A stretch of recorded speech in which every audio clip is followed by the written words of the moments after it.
Hello. In this video, I'll show you how to find a lost iPhone. You can start by opening the Find My app on another Apple device, or by going to iCloud.com on a computer and signing in with your Apple ID. Once signed in, tap the Quick Access menu and select the Find My app icon.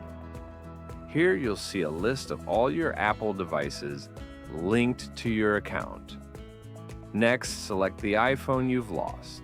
If it's online, you'll see its location on the map.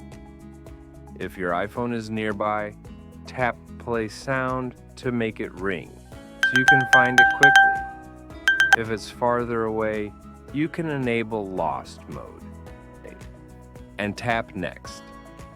This locks your iPhone with a passcode and displays a custom message with your contact number on the lock screen, allowing anyone who finds it to reach you.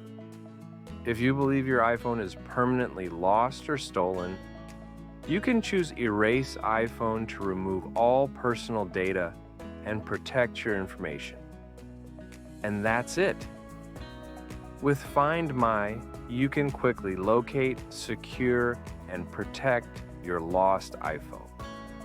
Thank you for watching.